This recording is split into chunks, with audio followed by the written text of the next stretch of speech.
New Zealand's Cambridge stud suffered the worst of losses when their European champion Roaring Lion succumbed to colic last month. But owners Brendan and Joe Lindsay and Henry Plumtree remain upbeat about the future.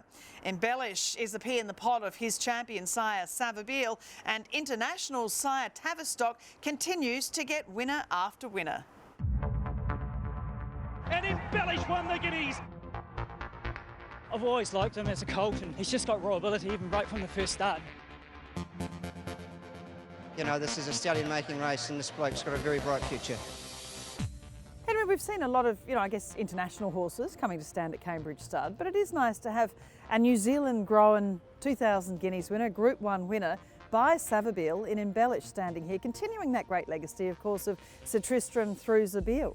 If there's going to be a line that works here, that's got to be one of them. I mean, if you look at stallion lines over the world in the last 50 or 60 years, they use the word prepotency with the really good lines. Northern Dancer, Danzig, all those lines, Sadler's Wells, there was that prepotency where they were predisposed to throwing good horses. And Sir Tristram, whilst Patrick will spend hours telling you why he bought Sir Tristram, he was by a sire that hadn't really fired as a sire of sires, a great sire of fillies, and yet this horse just appeared down here and nicked with these New Zealand mares and produced those great champions in the 1980s. Savabeel was an amazing horse. I sold Savabeel as a yearling when I was part of the Raura operation at $650,000 at Karaka, the first year of Karaka. He was a beautiful yearling. I'll never forget him, bought by Colin Hayes for Sheikh Hamdan. Savabeel, I don't remember him being sold, or I remember him being sold, but I didn't look at him. Obviously Graham liked him, and he was a Cox Plate winner and a very tough, durable racehorse. And that's a beautiful family in its own right, Savabeel's family. And it's been a classic cross for Waikato Stud, the O'Reilly mares with Savabeel over them. It's produced a number of very, very good horses at Group 1 level. He has the very best of both those bloodlines in his pedigree, so why wouldn't he work?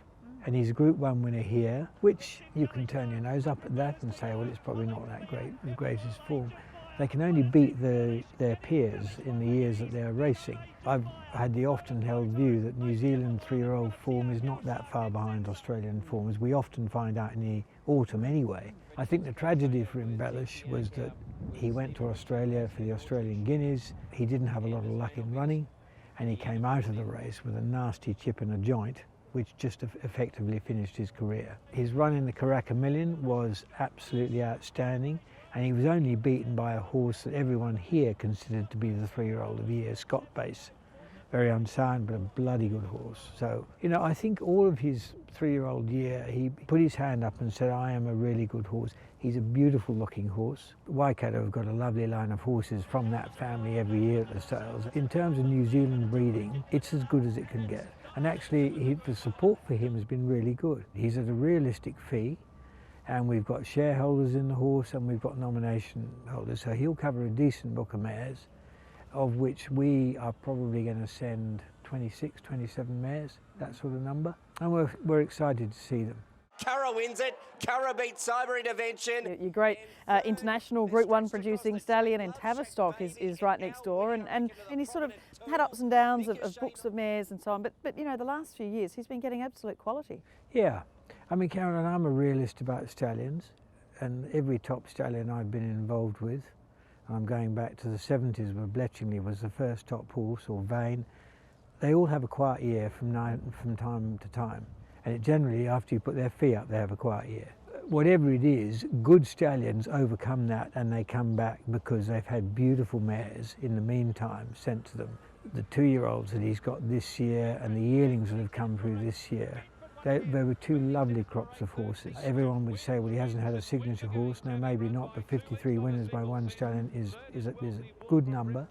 4 winners in metropolitan racing centres in one day. We've got high hopes for the spring.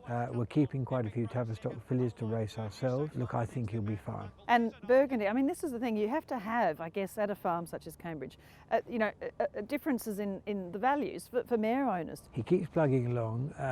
Again, he had a pretty quiet year last year, but he's got 2 or 3 really nice 3-year-olds for next year in Melbourne. He's got a really good filly with Lindsay Smith. I watched her run the other day.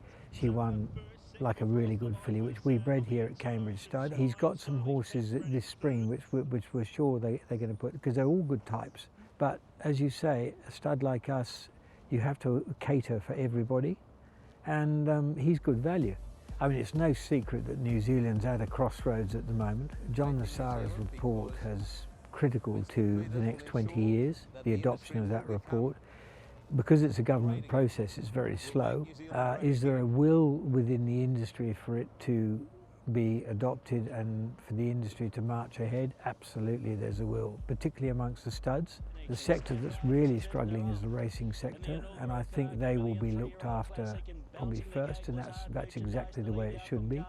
A proper wagering system, proper return to racing, cutting the tax rate so that the industry gets more money. So basically the industry is not going back to the government every 5 years with its hand out saying we need more money. It's always been viable here, and they've been great producers of really good racehorses. So the environment here at Cambridge, which Brendan and Joe have created, gives you that injection of adrenaline where you think, yeah, we can really do this. Waikato have been the industry leaders for a long time. Now, I'm sure they would agree, and Mark would say, we can't do it on our own. I think it helps to see someone with Brendan's resources saying, well, I'm going to give this a go. And all of this isn't about saying, how clever are we or how much money we've got. This is about rebuilding the brand that Patrick nurtured for 40 years. It's a very important brand, and we've got great people here. Some of us are getting a bit old, but we've got a good young team here, particularly on the horse crew. Marcus Corvin's been a revelation. He spent 37 years under Patrick Hogan, and you get less than that for murder. So he's been incredible, and some of his staff, like Bevan McCullum, he's been here forever. Swampy, they're fantastic people because they've made that transition, which is a difficult thing to do, from one person after 30 odd years to come in with a new crew. They've been fantastic. Old heads, young energy. That's what we've got.